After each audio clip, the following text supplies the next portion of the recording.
सारी चीजें मोदी जी अपने कर ही दे रहे हैं। नोटबंदी किया तो किसी से पूछा क्या? नहीं, नोटबंदी किया तो किसी से पूछा? मोदी नहीं 12 बजे रात में नोटबंदी कर दिया, तानाशाहियत दिखला दिया सन की शासक की तरह, तो किसी से पूछ कर किया था क्या? तो आप घोषणा कर दीजिए, आपकी सरकार है, करिए ना। नहीं, क्यों इस बात का बीजेपी प्रोपोगंडा क्यों बना रही है? देश की सच्चाई सच छुपने नहीं देंगे। क्या लग रहा है सर, बिहार अब बाबा बागेश्वर फिर जा रहे हैं एक बार, क्या लग रहा है, क्या कोई बड़ा उथल पुथल होने वाला है बिहार में? देखिए, बाबा बागेश्वर बिहार जाएं, बंगाल जाएं, यह देश सबका है, जाने से किसी को कोई नहीं रोक सकता है। लेकिन एक गंदी सोच और गंदी राजनीति का हिस्सा बनने जो जा रहे हैं, यह बड़ा दुर्भाग्यपूर्ण है। और बागेश्वर नहीं जा रहे हैं, वह तो मोदी जी के भाई हैं। जैसा कि मोदी जी ने अभी बोला है, तो एक प्लांटेड भाजपा की तैयारी के तहत उनको भेजा जा रहा है। ये भाजपा और संघ के लोग भेज रहे हैं उनको। लेकिन क्या लग रहा है, बाबा बागेश्वर की जान को खतरा है, मारने की धमकियां दी जा रही हैं। अच्छा, ये पहले बताइए कि सैया भय कोतवाल अब डर काहे का? देश में भाजपा की सरकार, मोदी प्रधानमंत्री, वहाँ भाजपा के समर्थन से सरकार, बाबा बागेश्वर मोदी के भाई, आरएसएस के चाटुकार, उनको कौन सा जान का खतरा हो सकता है? सनातन को आगे बढ़ा रहे, जो धर्म की बात करेगा, सनातन की आगे बात करेगा, उसको गालियां पड़ेंगी। मतलब सनातन के ठेकेदार बस बाबा बागेश्वर और नरेंद्र मोदी, दामोदर दास मोदी हैं। दो ही लोग ठेकेदार हैं सनातन के। जिसको सनातन का अर्थ नहीं पता है, वो ठेकेदार बना है। कट्टर सनातनी बना रहे हैं किसको? लोगों को बाबा बागेश्वर कह रहे हैं कट्टर सनातनी। ये कट्टर सनातनी क्या होता है? नहीं, सनातनी में कट्टर शब्द क्या होता है? ये कट्टर जो शब्द लगा रहे हैं, यही देश के लिए सबसे बड़ा घातक है। ये बहुत बड़ा घातक है। उपाध्याय जी, तिलक लगाने से कोई पंडित नहीं बन जाता। एक चीज बता दें आपसे कि बाबा बागेश्वर जैसे लोग, जो दो कौड़िये लोग हैं, ये अपने पहले खुद हिंदू और सनातनी बने, जो अपना घर नहीं संभाल पाया, जिसका भाई जो अपने परिवार को नहीं संभाल पाया, वो देश को संभालने चला है। ये सारा षड्यंत्र जो हो रहा है, वो आरएसएस का दलाल है। और आज के डेट में भाजपा उसको पाल रही है। भाजपा छोड़िए, नरेंद्र दामोदर दास मोदी। अच्छा, एक चीज बताइए कि देश के प्रधानमंत्री, हमको तो तरस आता है और कभी शर्म भी आती है कि इस देश में इतने बड़े बड़े ज्वलंत मुद्दे हो जा रहे हैं। देश में हजारों किसान मर गए, देश में नंगी करके महिलाएं दौड़ाई गई, इसी देश में रोज हिंदू मुस्लिम के नाम पर घटिया राजनीति हो रही है। उनसे मिलने के लिए, महिला पहलवानों से मिलने के लिए मोदी के पास समय नहीं है। लेकिन जाएंगे कहाँ? बागेश्वर धाम। जैसे जहर ये उगलते हैं, उसी तरह जहर वो उगलता है।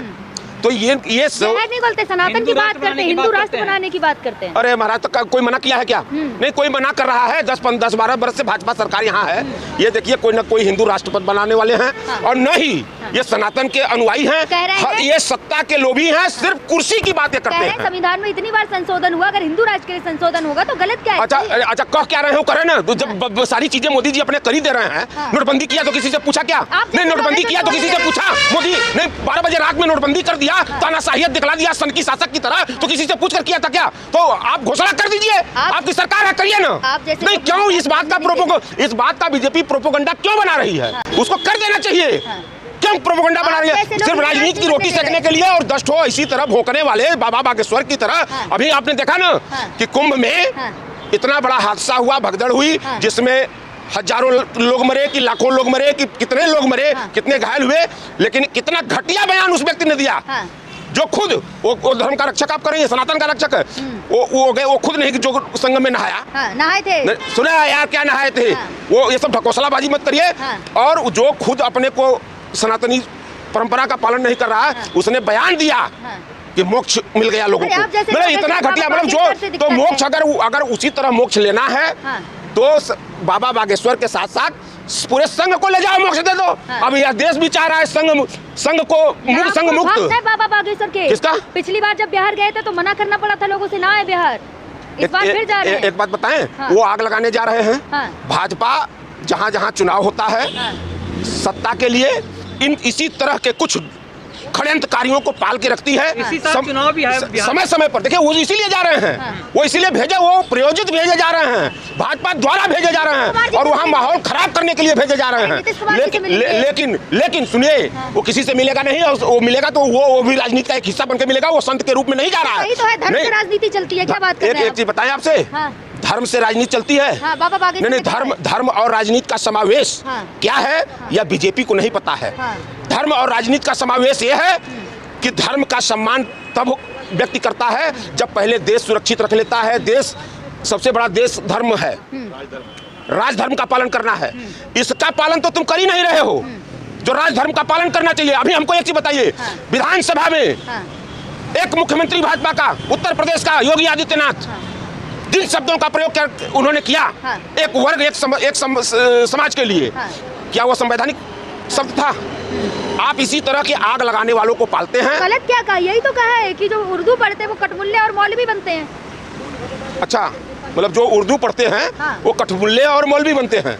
लेकिन योगी जी को ये जानकारी होनी चाहिए कि उर्दू पढ़ने वाले 50 नाम हम ऐसे बताएंगे, है योगी बाबा, 50 नाम हम ऐसे बताएंगे जो कि विश्व स्तर पे अपना नाम, अपना परचम लहराए। आपको जानकारी होनी चाहिए, लुंगी पहन के और भगवा पहन के उसको बदनाम करके विधानसभा की मर्यादा को आप जो कलंकित कर रहे हैं और संसदीय शब्द का जो प्रयोग कर रहे हैं, देश में द्वेष की राजनीति फैला रहे हैं। आप जानिए कि उर्दू लफ्ज हमारे यहाँ प्रेम का लफ्ज है, भारत की भाषा, प्रेम का लफ्ज है। सुनिए, भारत की बात। अच्छा, भारत की कौन सी भाषा है? नहीं, भारत की कौन सी भाषा हमको बताइए तो। हिंदी। नहीं, भारत की कौन सी भाषा है? हिंदी पढ़े ना। सुनिए, कौन सी भाषा है? राजभाषा हिंदी। हमारे यहाँ भौगोलिक स्थिति के अनुसार भाषा बदलती है। कोई भोजपुरी बोलता है, कोई तमिल बोलता है, कोई मलयालम बोलता है। ये आप कैसे कह रहे हैं कि आप भाषा, मतलब कि आप, और उर्दू जुबान जो है वो प्रेम की जुबान है, और उस प्रेम की जुबान पर इतना बड़ा कुठाराघात आप कर रहे हो और इन शब्दों का प्रयोग कर रहे हो, तो इससे स्पष्ट है कि योगी जी और मोदी जी या भाजपा या संघ इस देश में हिंदू मुस्लिम पर ही सिर्फ राजनीति करना चाहते हैं। उतरवा दिए ना मस्जिदों के ऊपर से, 5 टाइम की नमाज से सर में दर्द होता है। अच्छा, कहाँ उतर गया? यूपी में उतर गया। कहाँ उतर गया? बताइए तो। हमारे गांव में भी मुसलमान है। मैं जिस गांव का रहने वाला हूँ, मेरे गांव में वहाँ पे तो नमाज होती है। कहाँ उतर गया? यूपी में गोरखपुर। ये सब देखिए, बीजेपी का खेल जो है, समझिए आंकड़ों का खेल है। अभी ज्वलंत मुद्दे देश के लोगों के सामने न जाए, बीजेपी इस बार आपके चैनल के माध्यम से मैं आपको आप शायद जानती हैं कि नहीं जानती हैं। अभी जैसा अमित शाह का जो बेटा है, उसकी एक जैन करके कोई कंपनी है, आपको जानकारी है? 1000 करोड़ रुपए सरकार ने माफ किया है उसका, 1000। इन सब मुद्दों से देश को भटकाने के लिए जय शाह का 1000 करोड़ रुपए माफ हुआ। इसको तो आप जैसे विद्वान जो मीडिया के लोग हैं इस चीजों को तो नहीं रखेंगे। सिर्फ हिंदू मुस्लिम के बीच में, सिर्फ हिंदू मुस्लिम के, नहीं हिंदू, जय शाह मतलब वो पैसा कमा कर लाए थे क्या अपने बाप के घर से, जिसको माफ किया है वो इस देश के हिंदू मुसलमान सिख पारसी ईसाई सारे लोग करदाताओं का ही पैसा न वो था। लेकिन बीजेपी इसको नहीं बताएगी। मुसलमानों की चूड़ियां टाइट कर रहे हैं ना। किसके? मुसलमानों की चूड़ियां नहीं टाइट कर रहे हैं। ये जान लीजिए, इसमें मुसलमान की कोई चूड़ी टाइट नहीं कर रहा है। वो खुद अपने सिर्फ सत्ता की जो कुर्सी है, वो कुर्सी एन केन प्रकारेण कैसे बचेगी, और उसके लिए वो समझ चुके हैं थोड़ा वर्तमान की राजनीति को, कि हर चीज को हिंदू मुसलमान से जब जोड़ेंगे हम, समाज को बांटेंगे, समाज में नफरत फैलाएंगे। और दूसरी चीज जानिए कि भाजपा की एक नीति और है, छेड़ेंगे तो छोड़ेंगे नहीं, कह तो रहे योगी जी। अच्छा, किसको छेड़ेंगे? किसको छेड़ेंगे? सनातनियों को अगर 24 घंटा गांजा दारू पी के इनके लोग बलात्कार कर रहे हैं, महिलाओं के साथ छेड़छाड़ कर रहे हैं। आपने कहा ना छेड़ेंगे, अरे अपने गिरबान में झांक लो और उनके ऊपर कार्रवाई करो। लॉ एंड ऑर्डर है यूपी में, महिलाएं सबसे ज्यादा सुरक्षित हैं ना। चलिए, तब अब आप जैसे विद्वान पत्रकार अगर इस बात को कह रहा है कि उत्तर प्रदेश में रिपोर्ट उठा कर देख लीजिए कि सबसे ज्यादा अगर बलात्कार इस समय कहीं हो रहा है तो उत्तर प्रदेश में हो रहा है। अभी सुनिए, अभी आज की जानकारी ले लीजिए ना। रायबरेली में पुलिस वालों को भी दौड़ा के पीटा जा रहा है। इन्होंने मारा है कि एकदम जो लोकतांत्रिक ढांचा था, जो कानूनी ढांचा था, उसका तहस नहस कर डाला है। और देश की संपत्ति को ये एक कर, आप एक चीज बताइए आप हमको। अभी अमेरिका गए थे हमारे प्रधानमंत्री जी, आप भारतवर्ष के राष्ट्र प्रधानमंत्री हैं, और आपको ये वहाँ का राष्ट्रपति बोल रहा है कि इतना $1000 हमने, और हंस रहे हैं। शर्म आती है, शर्म आनी चाहिए कि आपको वहीं बगल में खड़ा कराकर इतना बड़ा तमाचा वहां का राष्ट्रपति मार रहा है, और आप हम तो सल्यूट करते हैं यूक्रेन के राष्ट्रपति को कि उसने जवाब तो दिया है, उसने जवाब तो दिया है। आप वो ग्रेड। और सुनिए, मोदी जी का अपमान करते करते आप सुनिए मेरी बात, मैं मोदी जी का अपमान नहीं कर रहा हूँ। यही तो आप लोग खेल रहे हैं मीडिया के लोग। कि आप सारी चीजों को मोदी प्रधानमंत्री की कुर्सी पर बैठा हुआ व्यक्ति, भारत जैसे विश्व के सबसे बड़े लोकतंत्र में जो प्रधानमंत्री है, कम से कम मोदी जी उस कुर्सिया की मर्यादा को तो कहीं गिरवी मत रखिए। उस कुर्सी की मर्यादा, चूंकि उस कुर्सी पर, सुनिए मेरी बात, उस कुर्सी पर आपसे पहले भी प्रधानमंत्री बैठ चुके हैं और उस कुर्सी पर आपके बाद भी प्रधानमंत्री बैठेंगे। इतना ख्याल रखिए कि भारत की मर्यादा को, भारत की अस्मिता को कहीं ऐसा ठेस मत पहुंचाइए कि कल आने वाला जो प्रधानमंत्री बैठे उसको आपके कर्मों की वजह से झुकना पड़े विदेश में जाकर। तो इसका ध्यान रखना चाहिए मोदी जी को। मोदी जी ने कहा तो था देश नहीं। अच्छा, कैसे झुकने नहीं दूंगा? तीसरी नहीं, इतनी बड़ी लाल लाल आंख किए, वो भाषण हमको याद है। लाल लाल आंख, उनके अंधभक्तवा जो कहें वो कहते हैं लाल लाल आंख दिखलाते हैं। लाल लाल ऐसी आंख दिखलाए कि चाइना घुस गया। ऐसा लाल लाल आंख दिखलाए कि एक बार अभी 2-1.5 साल हुआ नहीं, डपेट दिया था नेपाल इनको। नेपाल ने डपेट दिया और चुप्पी मार गए। यही सुरक्षित हाथों में है, मजबूत हाथों। नहीं, यही मजबूत हाथों में है। और धर्म के नाम पर जो यहाँ समाज को आप लड़ाने का षड्यंत्र करके सत्ता पाना चाह रहे हैं, हे मोदी जी, तीसरी बार प्रधानमंत्री आप इस देश के बन चुके हैं।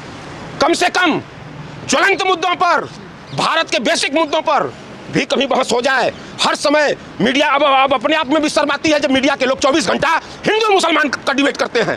कभी भी नहीं, कभी भी ये नहीं, कभी भी ये तो भाजपा आपको प्रेरित करके बना के आपको मुद्दा देती है। कभी भी इस देश में मतलब अपने आप में अब शर्माती है कि कभी भी शिक्षा के नाम पर, कभी भी बेरोजगारी के नाम पर, कभी इस देश के विकास के नाम पर कोई चर्चा हो। अभी आपने शेयर मार्केट की स्थिति आपने देखा है, धड़ाम हो गया है।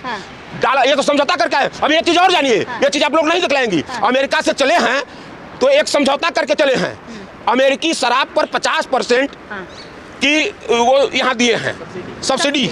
मतलब इन्होंने समझौता भी किया है, तो शराब का समझौता किया है मोदी जी, या देश देखे, और वो भी अमेरिकी शराब का। इसको आप नहीं दिखलाइएगा, इसको दिखलाइए। मतलब इस देश में नहीं, इस देश में, हाँ अभी आप सही कर रहे हैं मोदी जी। इस देश को वो जो 42 के पहले, 47 के पहले देश था, जो स्थिति उस देश की थी, और कांग्रेस पार्टी ने मशक्कत करके, मेहनत करके, नेहरू ने अपने दूरदर्शिता की वजह से जहां आज पहुंचाने का काम किया था, उसको बर्बाद, उस गुलिस्ता को बर्बाद कर रहे हैं मोदी। मोदी जी ये सनद रहे कि न आप परमानेंट कुर्सी पर रहेंगे और न ही भाजपा सत्ता में रहेगी, लेकिन इतिहास जब लिखा जाएगा तो इस देश की बर्बादी का जब इतिहास लिखा जाएगा तो ये लिखा जाएगा कि एक सनकी शासक मोदी नाम का था जिसने इस देश की गुलिस्ता को बर्बाद किया।